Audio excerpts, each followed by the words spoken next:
Item one, that guy's in trouble. That guy is Jim Harbaugh. That guy is the head coach of the Chargers. That guy is the former head coach of the University of Michigan.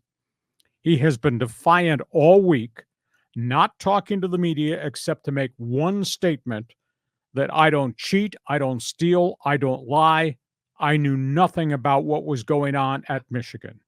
You can take that at face value, or you can read between the lines and try to understand what was coming out of his mouth. Jim Harbaugh says I'm innocent of any wrongdoing at all as it relates to Spygate.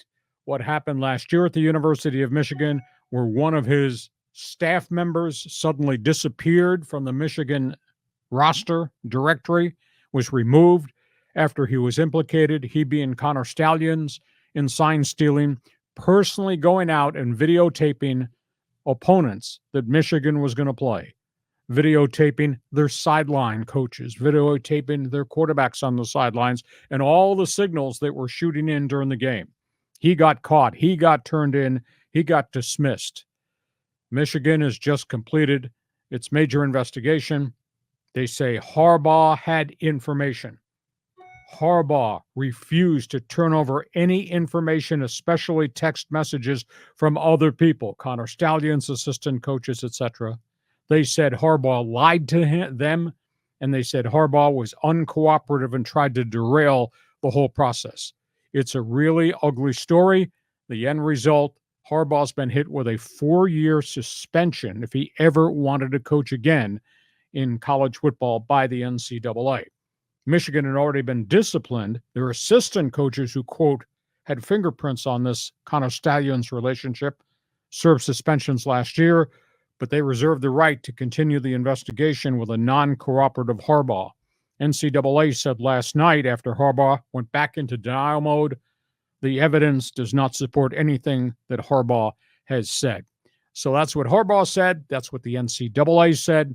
And Paul Feinbaum, amazing talk show host in the Deep South, kind of the voice of the Southeastern Conference, but he covers college football everywhere, went on network TV, and he called Jim Harbaugh a pathological liar. Now, Michigan got in trouble in 2020 for the major COVID violations, illegal recruiting of athletes when the COVID blackout period took place at the height of the COVID virus, and everybody had to stay away from bringing recruits in, contacting recruits, but Michigan brought 9 guys in, and there was all types of contact. Those guys were disciplined. Harbaugh at that point said, I had no knowledge of what was going on. So Feinbaum just lit him up nationally, called him a pathological liar, and said it was an Oscar-winning performance of lies out of Jim Harbaugh's mouth. Now, Harbaugh refused to talk to the media covering the Chargers in training camp. He made one statement on one piece of paper, walked away, has not spoken to anybody.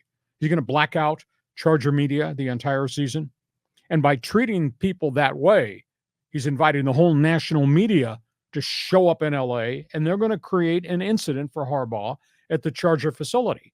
So the Chargers now going to ban the working from media from covering the team because of the way Harbaugh's acting. So that's where we are at this stage. So John Riley, I'm trying to give Harbaugh benefit of the doubt because he has a great resume. But I also understand Harbaugh controls everything at Michigan, and he controls virtually everything with the Chargers. Harbaugh had knowledge of every minute of every second of Michigan football. So how could you believe that I had no knowledge of Connor Stalions, who was on that staff? I had no knowledge of text messages. And if you had no knowledge, why wouldn't you turn your cell phone over when all the other coaches turned their cell phones over when they got implicated? So Harbaugh said one thing, NCAA 16-page report that was released early yesterday. I read it. It describes something in real specific, says something different.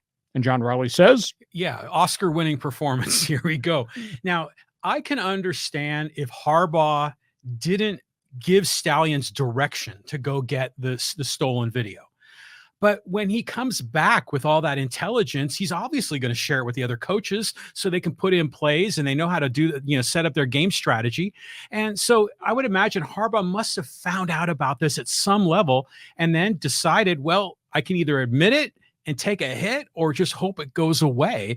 And so, yeah, this is an Oscar, an Oscar lie of all time. Burning question now, his decision to treat the NFL media by refusing to meet with them and talk to them and answer any questions, Charger-related or NCAA-related. Is he not creating a second set of circumstances that he can't control?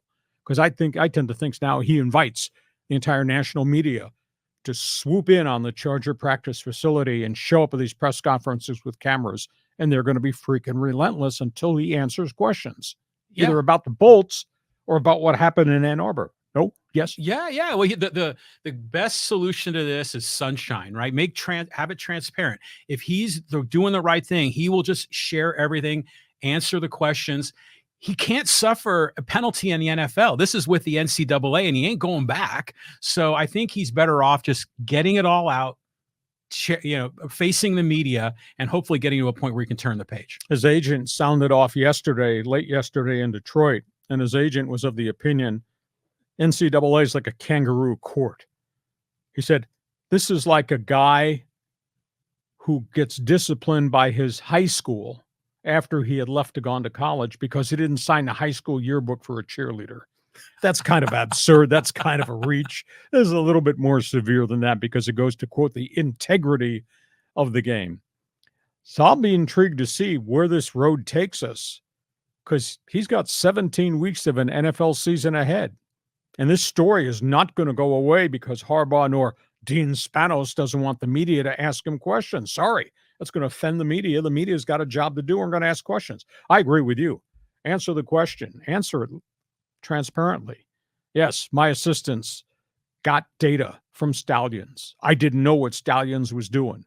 My assistants brought me that data. Now, he could stand up and say, we never used that data once I found out where it came from, how it was obtained.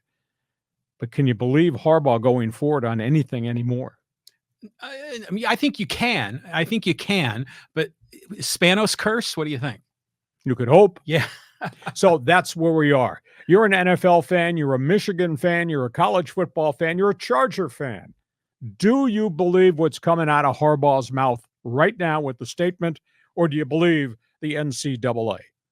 And no pre-comment prejudice. I think we all think the NCAA is to blame for the mess that we have in college athletics, but we're talking just the specifics of Harbaugh, Michigan, sign stealing, Connor Stallions. Okay, that's how we've started this podcast. I expect college football fan, aka Charger fan, to give us an opinion. Elsewhere.